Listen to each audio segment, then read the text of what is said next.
Hi, I'm Wayne from Firewater Forge, and this video I'm doing this afternoon is a live fire video that has been requested by several of my customers that want to see my blades in action. If you look at my ads, I will say that my blades are made for the real world and they're not to be admired on a wall or showcase or anything like that. They're rough use blades. They're made for the real world and as far as chopping and slicing and packing and that sort of thing. So I got two blades I'm going to show you today. One is a blade I made for my wife's SUV, and it is the bare bones blade that I make. It's only been sandblasted to get the blackened layer off. And the other one is a blade that I made specifically for myself. It's my baby that I would carry out in the woods and such like that. So what we're going to do is, this is ironwood here from here in Arizona. It is very, very hard. It's been sitting around for like 5 years, and it will basically take a chunk out of a lot of production blades. It is super hard. Now, my hands can't hold on to something like this to baton with, so I made myself up a little club to save me some wear and tear on myself. This is made out of mesquite. This is a piece of, I believe it's mulberry, that's been sitting around in the Arizona sun for at least 10 years, and it's pretty hard. You can see the chop marks here. I use this as a test. And here's a couple other pieces I'm just going to chop up. So, okay. First blade is kind of a C-ax design. It is a 1/4 inch, 5160 steel. This is the one I put in my wife's SUV. All it has is a paracord wrap and an edge. This is pretty much like the froze that I make. Excuse me. The only difference is that instead of having this 40-degree edge here, it's straight off. And the froze, I gotta say, probably of all the blades I've made, the majority of them are the fro design. It's a very basic, very simple design. It's been around forever and really gets the job done. I use 5160 because it is very resilient, very tough, holds a really good edge. And let me show you the other one. This one here is a Bowie that I make. It's got some dirt on it, but the Bowies that I make, they have kind of a false edge here. It's not sharp, but the cutting edge is. And in this particular one, I've got mesquite scales on them with black spacers. Anyway, like I said, this one's mine. So what I'm going to do is give you kind of a torture test demo.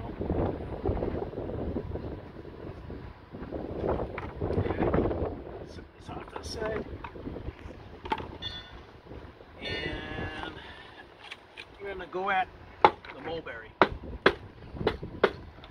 Okay.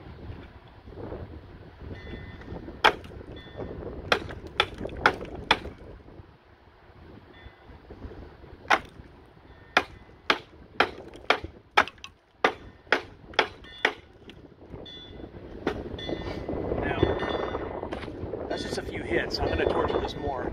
That edge has no damage to it whatsoever. It just looks dirty, that's all. No rolling, no nicks, no nothing.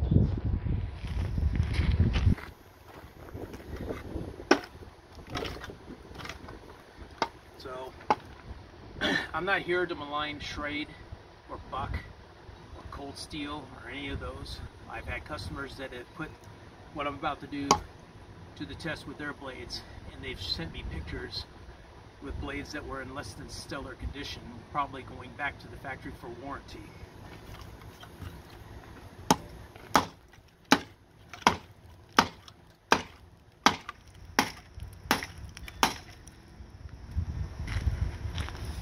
No problem.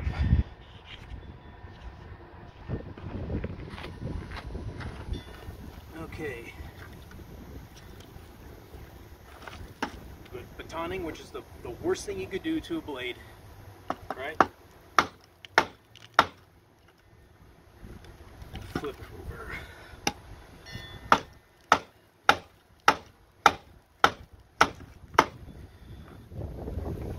break that up. It's getting redundant to say, but no edge damage, still sharp. Now, worst thing is the ironwood. This stuff, I defy anybody to take a lesser blade and actually chop and have it come out.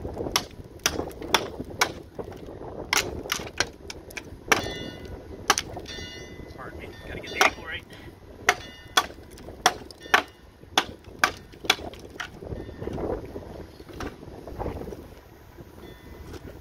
And again,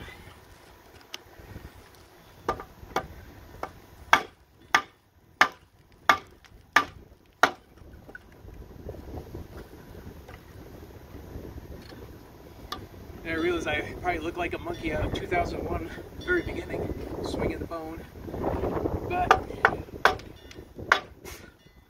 my blades just simply, I make them just actually pass down to your grandkids.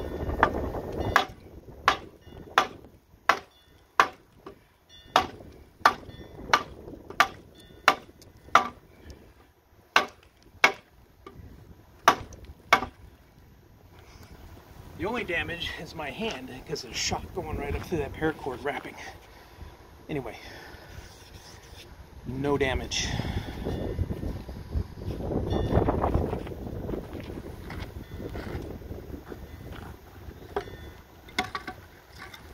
This is something I didn't plan on doing, but we're going to do it anyway. Do a little splitting.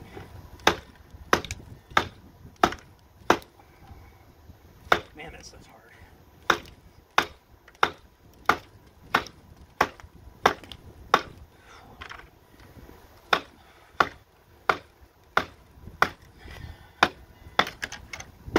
Right. Let's get it on the ground.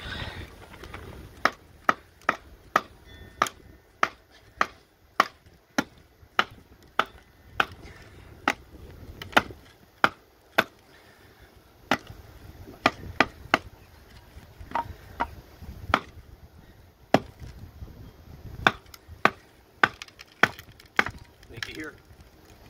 I don't know if you can hear that, it's starting to crack.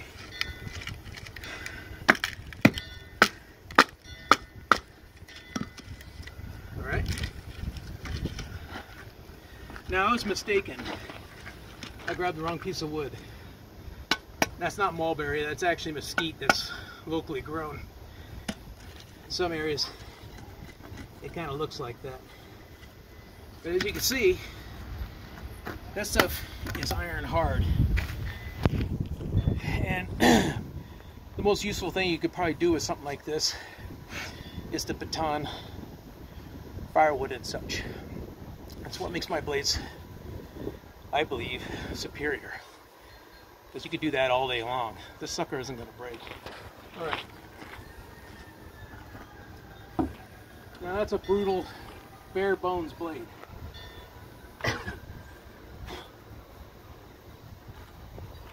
I'm going to put my money where my mouth is because this is my personal blade, and if I wasn't willing to put my money on the line, I wouldn't do this with my blade. But we're going to use this one too.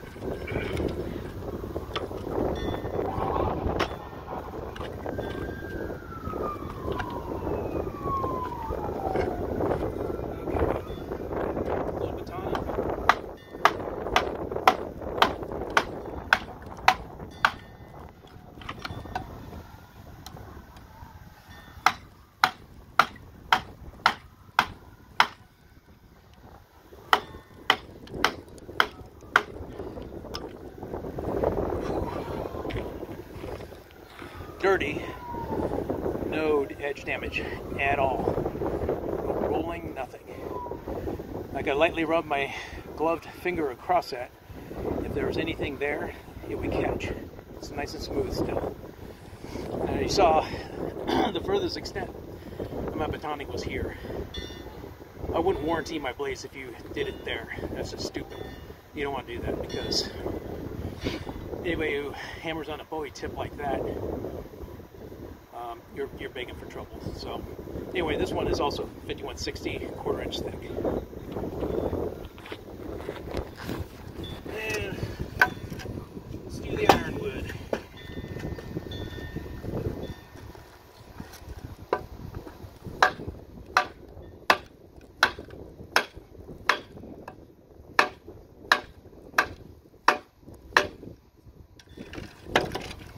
I was going to use a piece of metal to do this, but my wife forbids it.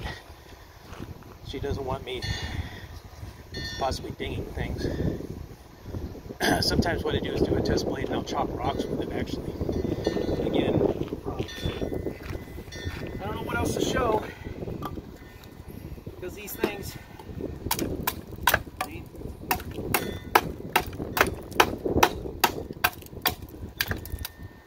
They're made to chop.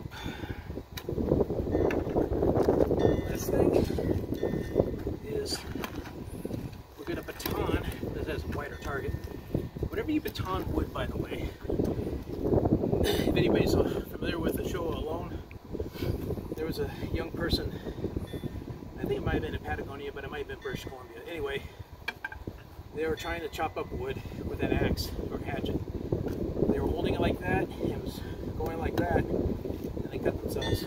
Get nerve damage there. Whenever you do this kind of thing, I don't care who you are or how long you've been doing it, use another piece of wood to hold it until at least you get a start. It is just not worth getting hurt.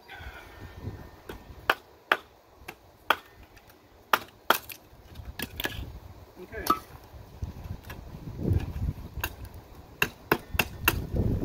Now then, I'll also show you is that they will shave for utilitarian wood or fire making. Now, if the edge wasn't sharp, you really wouldn't do that. So, there you go. I make several different flavors. Let's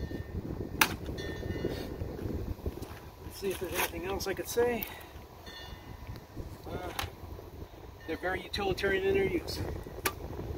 I've actually sold these blades to search and rescue groups. One guy wrote me back to say how they used one to chop open a camper after a truck rolled to get someone out. It does my heart good, because I like to know that it actually saved someone's life, having been in search and rescue myself. Anyway, there you go. Any questions or anything, please feel free to email me at firewater